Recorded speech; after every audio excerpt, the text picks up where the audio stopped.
A community comes closer in tragedy. Tonight, residents packed the West Baltimore corner to remember two best friends who died together, killed by a hit-and-run driver.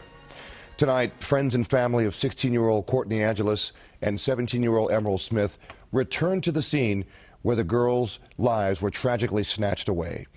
A lot of tears fell on MLK Boulevard and Pratt Street tonight as dozens gathered to remember the victims and also to demand answers. I lost my best friend and my sister all because of the car accident. Family and friends of two teenage hit-and-run victims can barely contain themselves. Courtney and Emerald were beautiful girls. They did everything together. The best friends were walking across MLK Boulevard and Pratt Street late Monday night when they were killed. Tonight, flanked by dozens of friends, two tearful moms demanded answers. Make for sure that this person pays, because no matter if Courtney was in the wrong or in the right, this person left my baby in the street to die like a dog.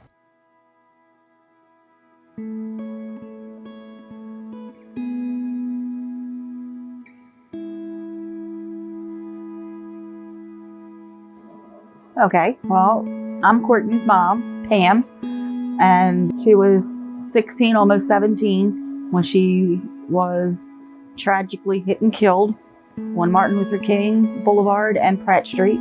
She was one of 4 children. She was my youngest, my BFF. She went everywhere with me. My name's K Topi. I am Emerald Smith's mother.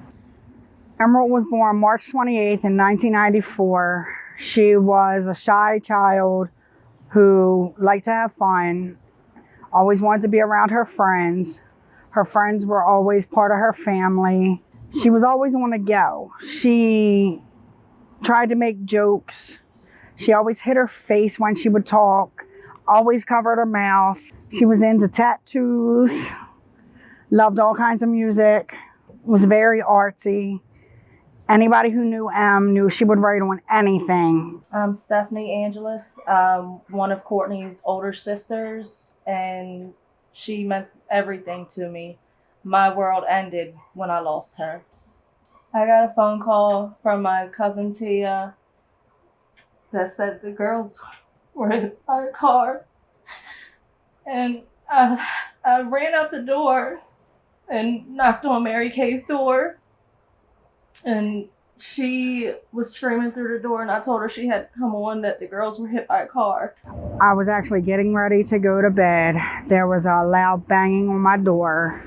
Stephanie was beating on my door, and she come yelling, telling me that the girls had been in an accident. They were hit, and we needed to get down there. So we got in our friend Red's car and rode down to the scene, which was on Pratt and Martin Luther King.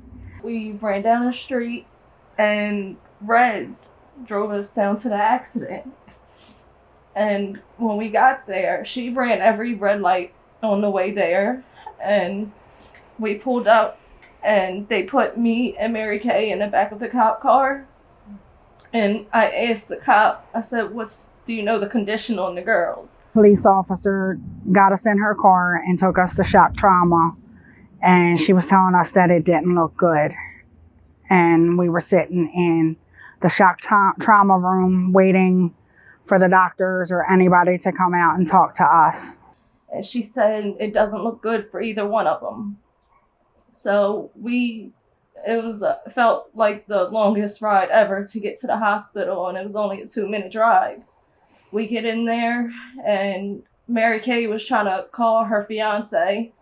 I went and described the girls' tattoos to the lady at the desk, and I was on the phone with my family members telling them everything about the accident, what was going on, that I was down there waiting to hear back from the doctors.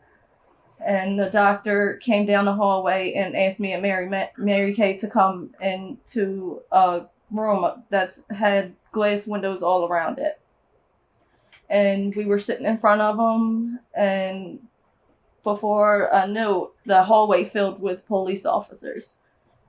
And they all had their heads down. And that's when the doctor said, "I'm so sorry, but neither one of the girls made it." I was in total disbelief. I sat there, and when I got told that my daughter had died, I actually looked at the doctor and told him to stop effing lying to me. I said, you know, I worked at the hospital, and I told him that the best in the business was there and he wouldn't let my baby die. So I was in total shock, total disbelief.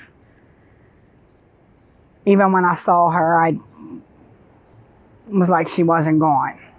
I was in disbelief, and I was like trying to stay focused on getting the persons responsible for taking her away from us. I was focused on getting them prosecuted and trying to find some form of justice for them. Even to this day, it's still hard to believe that she's gone.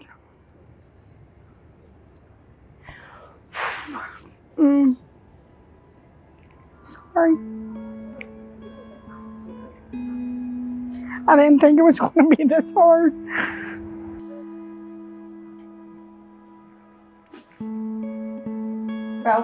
Mary Kay at the time had her fiance there. I was the only one there from my family for Courtney. I had to tell all of my family that my sister didn't make it.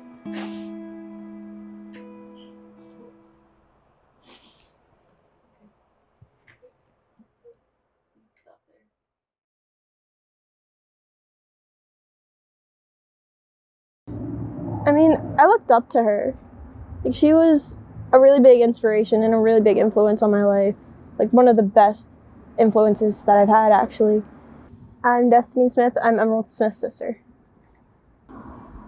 You know, I was 7 years younger than him, but she didn't treat me like she would treat anybody else. She treated me better than she treated most of her friends, yeah.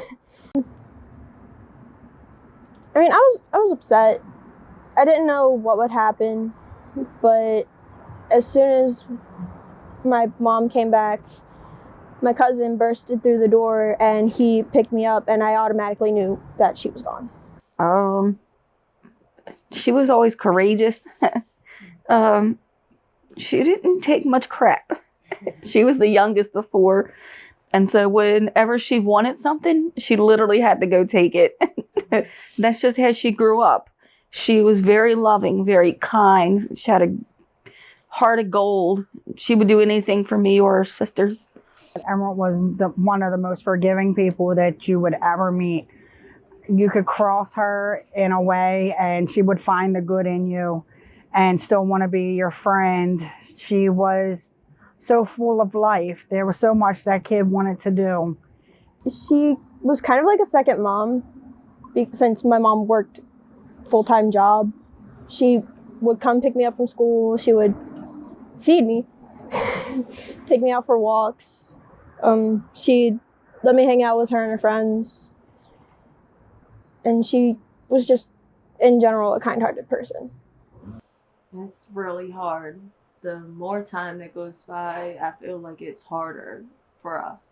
I miss Courtney more than anything in the world, and I'd give anything just to be able to hug her one more time and just to hear her voice again. There was nothing she wouldn't do for her family and friends. Oh my God. And that she's missed. I just miss the fact that Courtney, she never got to get married. She never got to walk down the aisle. She never got to graduate. I feel like even though she got to live a lot of life and she had a lot to offer, I feel like there was more that her and Em could have offered in life. And I think that they'd have been very successful. This is a wall that we did in honor of Emerald to make her a part of the house.